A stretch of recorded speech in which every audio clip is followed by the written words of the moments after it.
Assalamualaikum warahmatullahi wabarakatuh. Hai semuanya, nama saya Nabila Sadatisya, NIM 027 dari kelas 2018A.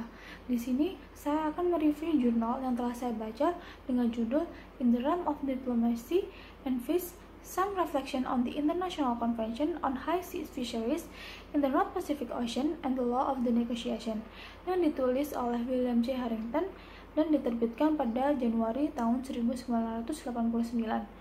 Pada jurnal yang telah saya baca ini membahas mengenai perselisihan yang terjadi antara Amerika Serikat dan Kanada dengan Jepang.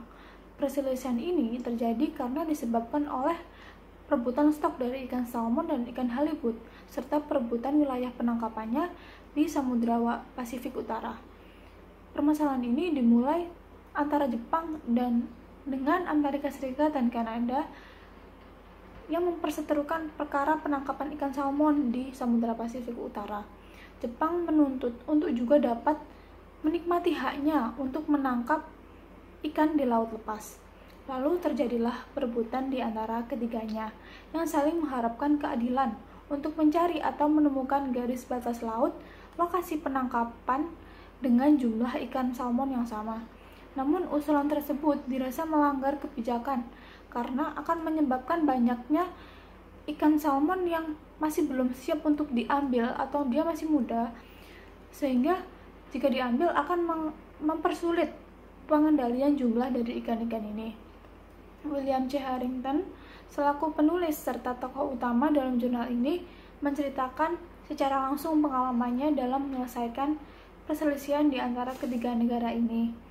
Dalam penyelesaiannya, William C. Harrington mengenalkan prinsip abstain. Prinsip abstain ini terdiri dari proposisi bahwa ketika suatu negara atau negara-negara yang bekerja sama telah melakukan studi ilmiah yang luas tentang stok ikan dan atas dasar temuan ilmiah tersebut mengatur eksploitasi stok dan telah membatasi penangkapannya. Prinsip ini secara tidak langsung akan mendorong negara-negara untuk meneliti dan mengelola perikanan-perikanan mereka secara ilmiah. Pada penerapannya, Jepang menganggap prinsip absen ini tuh sebagai ketentuan yang sangat mengikat, yang membuat Jepang melakukannya dengan sangat ketat atau memperlakukannya dengan sangat ketat, sehingga Jepang menganggap tidak ada sama sekali stok ikan yang memenuhi syarat. Sedangkan Amerika Serikat dan Kanada menerapkannya dengan sifat yang lebih pelonggar atau praktis, sehingga pelaksanaannya lebih luas dan dianggap bahwa stok ikan salmon dan ikan halibut yang ditangkap oleh nelayan mereka telah memenuhi syarat. Permasalahan ini kemudian berakhir ketika Amerika Serikat, Kanada, dan Jepang menandatangani International Convention for the High Seas Fisheries of the North Pacific Ocean. Dengan demikian, konvensi tripartit ini menghasilkan bahwa fungsi untuk memelihara hubungan perikanan yang baik dan bersahabat antara ketiga pihak selama puluhan tahun yang penuh perdebatan. Dari konvensi ini muncullah organisasi North Pacific Anadromous Fish Commission atau yang disingkat NPAFC, yang merupakan organisasi internasional antar pemerintah yang dikhususkan untuk konservasi stok ikan anadrom di daerah Pasifik, Samudra Pasifik Utara dan sekitarnya, dengan tujuan utama untuk bekerja sama melakukan konservasi cadangan ikan anadrom di area Samudra Pasifik Utara.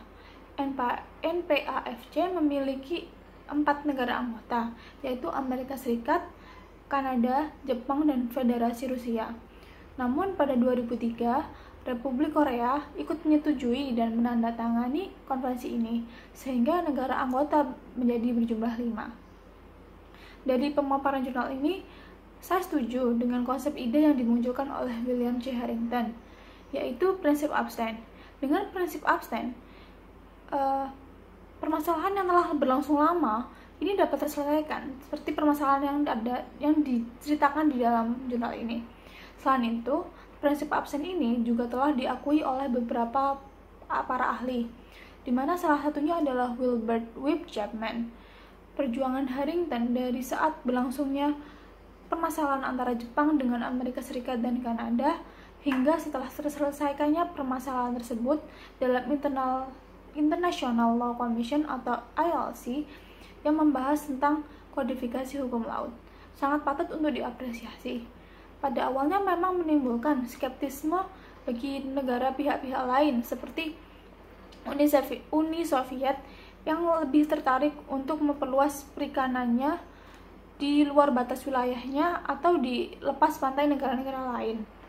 Menurut saya, prinsip abstain ini merupakan cikal bakal dari kondisi wilayah laut seperti yang kita nikmati saat ini, mengindahkan kedaulatan semua negara termasuk kepentingan khusus terutama negara berkembang baik yang berpantai maupun tidak berpantai untuk memajukan penggunaan atau pengeksploitasian sumber kekayaan alam pada wilayah lautnya. Secara pengeksploitasian ini dilakukan secara efisien, adil, dan damai.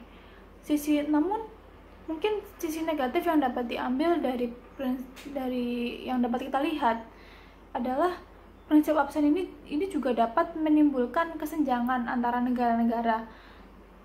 Selain itu, perseteruan mengenai perebutan wilayah seperti yang disebutkan dalam jurnal ini mungkin juga tidak akan jarang terjadi kembali, karena secara tidak langsung prinsip abstain ini itu seperti melarang negara-negara lain untuk melewati atau melintasi negara-negara yang menerapkan prinsip abstain ini. Tetapi jika diterapkan dengan baik, diharapkan juga akan memudahkan komunikasi internasional dengan negara lain, memperkuat kerjasama dan hubungan bersahabat dengan semua bangsa yang sesuai dengan tujuan Perserikatan Bangsa-Bangsa atau PBB. Sekian yang dapat saya sampaikan. Terima kasih. Wassalamualaikum warahmatullahi wabarakatuh.